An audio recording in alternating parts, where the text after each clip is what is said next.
విశాఖపట్నంలో వైసీపీ హయాంలో జరిగిన ఒక కుంభకోణానికి ఇప్పుడు కూటమి ప్రభుత్వం తెరవేసింది.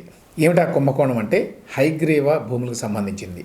ఈ కేసు గురించి గతంలో చాలా వార్తలు వచ్చినాయి పత్రికల్లో. హైగ్రీవా భూముల కుంభకోణంలో వైసీపీ నాయకులు చాలామంది ఉన్నారు. అప్పటి వైజాగ్ ఎంపీ ఎంవివి సత్యనారాయణ, ఇంకా అతని పార్ట్నర్స్, వాళ్ళతో పాటు ఒరిజినల్ హైగ్రీవా ఓనర్స్, వీళ్ళందరూ కూడా పాత్రధారులు ఈ కుంభకోణంలో. ఏమిటి దీని నేపథ్యం? విశాఖపట్నంలో ఎండాడలో 12.51 ఎకరాలు 2006లో వైఎస్ రాజశేఖర రెడ్డి ముఖ్యమంత్రిగా ఉండగా వృద్ధుల కోసం అనాథాశ్రమం కడతాం, వృద్ధాశ్రమం కడతాం అని చెప్పి ఒక అప్లికేషన్ పెట్టుకున్నారు. 2006లో అప్లికేషన్ పెట్టుకుంటే 2008లో వైఎస్ రాజశేఖర రెడ్డి గారు ఇచ్చారు ఈ భూములు. ఈ 12 ఎకరాల 51 సెంట్లు. అప్పట్లోనే ఈ భూముల విలువ చాలా ఉంది. ఆనాడు కలెక్టర్ ఎకరం 1,50,00,000 రూపాయలకి కేటాయించవచ్చు ఈ హైగ్రీవా అనే సంస్థకి అని ఆనాడు రికమెండ్ చేశారట. అయితే మరి వృద్ధులు అనాథల కోసం చేపడుతున్నారు ఈ ప్రాజెక్టు అనే కారణం చూపించి 2008 జూన్ 12న అప్పటి వైఎస్ ప్రభుత్వం ఎకరం 45 లక్షల రూపాయలకే ఇచ్చింది. వాళ్ళు కొన్ని కండిషన్స్ పెడతారు ఇచ్చినప్పుడు. 10% భూమిలో వృద్ధాశ్రమం కట్టాలి, అనాథాశ్రమం నిర్మించాలి. 60% భూమిలో వృద్ధుల అవసరాలకు తగినట్టుగా కాటేజీలు నిర్మించి 60 ఏళ్లకు పైబడిన వాళ్ళకి విక్రయించాలి. అట్లాగే 30% భూమిని మౌలిక వసతుల కల్పన కోసం వినియోగించాలి అని చెప్పి కొన్ని కండిషన్స్ పెట్టారు అప్పుడు. అయితే ఈ హైగ్రీవా సంస్థ 2008లోనే ఈ భూ కేటాయింపులు పొందింది, కానీ నిర్మాణాలు చేయాల ఎంతకాలానికి. మధ్యలో ప్రభుత్వం నుంచి నోటీసులు ఏమన్నా వస్తే వాళ్ళు కోర్టుకు వెళ్ళేవాళ్ళట. కోర్టు నుంచి స్టే ఆర్డర్లు తెచ్చుకునేవాళ్ళు. ఇక వైసీపీ అధికారంలోకి వచ్చిన తర్వాత ఇటువంటి భూముల మీద వాళ్ళు కన్నేశారు రాష్ట్ర వ్యాప్తంగా, అందులో విశాఖపట్నంలో మరీ ముఖ్యంగా. ఓకే, మంచి భూములు ఉన్నాయి. ఈ హైగ్రీవా సంస్థ పేరుతోటి 12.5 ఎకరాల పైగా బ్రహ్మాండమైన ప్రైమ్ లొకేషన్లో భూములు ఉన్నాయి. వీటిని మనం చక్కగా రియల్ ఎస్టేట్కి ఉపయోగించుకోవచ్చు, ప్రభుత్వం మనదే అని చెప్పి ఈ ఎంవివి సత్యనారాయణ అప్పటి వైసీపీ ఎంపీ రంగంలోకి దిగాడు. ఈ హైగ్రీవా సంస్థ జగదీశ్వరుడు అని అయిందనమాట. ఆయన మీద ఒత్తిడి తీసుకొచ్చి గద్దే బ్రహ్మాజీ అనే వ్యక్తిని ఈ ప్రాజెక్టులో భాగస్వామిగా చేశారట. ఎవరు?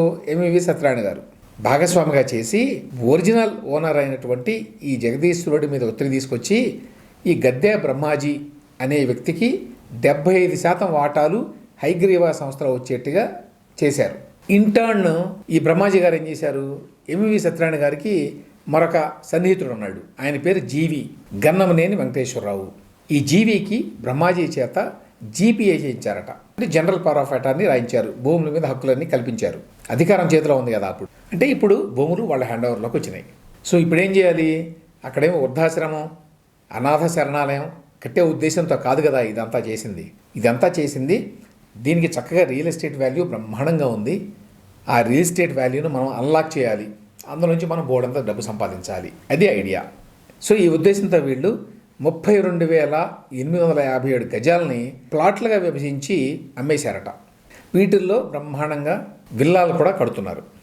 అయితే ఈలోగా వైసీపీ అధికారంలో ఉన్నప్పుడే కొన్ని గొడవలని ఈ భూముల గురించి. ఈ జగదీశ్వరుడు అని ఆయన, నేను మోసపోయాను, నా మీద ఒత్తిడి తీసుకొచ్చి ఇదంతా చేయించారు వీళ్ళు అని చెప్పి ఒక సెల్ఫీ వీడియో చేశాడు.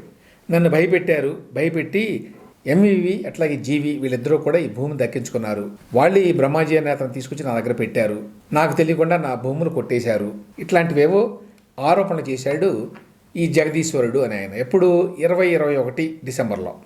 అయితే ప్రభుత్వం వాళ్ళదే కాబట్టి వెంటనే మళ్ళీ జగదీశ్వరుడిని పట్టుకొని ఏదో చేశారు వీళ్ళు. అందరూ కలిసి దందా చేయడం మొదలుపెట్టారట, ఈ రియల్ ఎస్టేట్ దందా. అయితే ఆ టైంలోనే, అంటే 2022లోనే అప్పటి జిల్లా కలెక్టర్ మల్లికార్జున ఈ భూములన్నీ కూడా వాస్తవంగా ఇచ్చింది వృద్ధాశ్రమం కోసం, అనాథ శరణాలయం కోసం. ఆ పని ఇప్పటి వరకు హైగ్రీవా సంస్థ చేయలేదు, కాబట్టి వీటిని వెనక్కి తీసుకోవాలి అని చెప్పి రెవెన్యూ శాఖ ముఖ్య కార్యదర్శికి లేఖ రాశారట. వెంటనే ప్రభుత్వంలో అలర్ట్ అయిపోయారు. ఇదేంటి మళ్ళీ ఇట్లా జరుగుతోందని చెప్పి వైకాపా పెద్దలు ఈ కలెక్టర్ గారి మీద ఒత్తిడి తీసుకొచ్చి, లేదు ఈ భూములు హైగ్రీవాకే చెందుతాయి, వాళ్ళు ఏం కావాలంటే అది చేసుకోవచ్చు అన్నట్టుగా గ్రీన్ సిగ్నల్ ఇప్పించారట.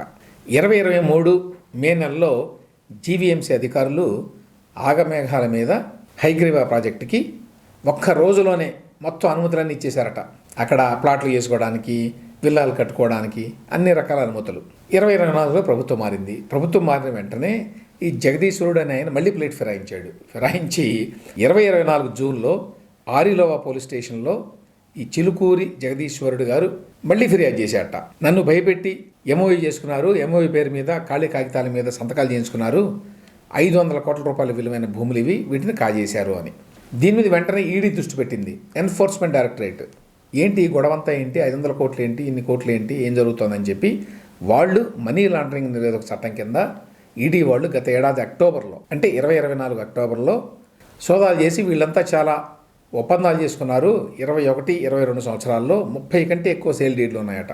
సో తద్వారా 87 కోట్ల రూపాయల ఆదాయం పొందారు వీళ్ళంతా అని చెప్పి ఈడీ వాడు ఒక కేసు పెట్టి వీళ్ళందరి ఆస్తులు జప్తు చేశారు. 47 కోట్ల రూపాయల విలువైన ఆస్తుల్ని. ఎవరివి? ఎంవివి సత్యనారాయణ, మాజీ ఎంపీ, ఆయన సన్నిహితుడు గద్దె బ్రహ్మాజీ, ఆయనతో పాటు గన్నమనేని వెంకటేశ్వరరావు, అలాగే హైగ్రీవా సంస్థ ఓనర్ అయినటువంటి చిలుకూరి జగదీశ్వరుడు, వీళ్ళందరి మీద కూడా కేసులు పెట్టి వీళ్ళందరి ఆస్తులు 47 కోట్ల వర్త ఆస్తులు వీళ్ళు సీజ్ చేశారట. ఇప్పుడు కూటమి ప్రభుత్వం ఇన్నాళ్ల తర్వాత మేలుకొని ఈ భూములు, ప్రభుత్వ భూములు, వీటిని ఇచ్చింది ఒక పర్పస్ కోసం. ఆ పర్పస్ ఇప్పటికే నెరవేరలా. ఎప్పుడో 2008లో ఇస్తే 2025 నాటికి కూడా నెరవేరకపోగా అక్కడ ప్లాట్లుగా విభజించి అందరికీ అమ్మారు, విల్లాలు కడుతున్నారు. ఇది అక్రమం కాబట్టి, వైలేషన్స్ ఉన్నాయి కాబట్టి మేము ఇచ్చిన భూములను స్వాధీనం చేసుకుంటున్నాం అని చెప్పి తాజాగా ఒక నిర్ణయం తీసుకున్నారు. ఈ హైగ్రీవా భూముల్ని వెనక్కి తీసుకొని ప్రజా అవసరాలకు వినియోగించాలని చెప్పి విశాఖపట్నం జిల్లా కలెక్టర్కి CCLA అంటే chief commissioner land administration RP Sisodia గారు ఆయన సోమవారం నాడు ఉత్తర్వులు జారీ చేశారట. సో ఇన్నాళ్ల తర్వాత వైసీపీ హయాంలో జరిగినటువంటి ఒక కుంభకోణం మీద దృష్టి పెట్టి ప్రజలకు చెందినటువంటి ఆ భూముల్ని వెనక్కి తీసుకున్నారు. సో ఒక గుడ్ డెవలప్మెంట్. కానీ విశాఖపట్నంలో ఇట్లాంటి కుంభకోణాలు ఇంకా చాలా ఉన్నాయి. వాటి మీద కూడా కూటమి ప్రభుత్వం దృష్టి పెట్టాల్సిన అవసరం ఉంది.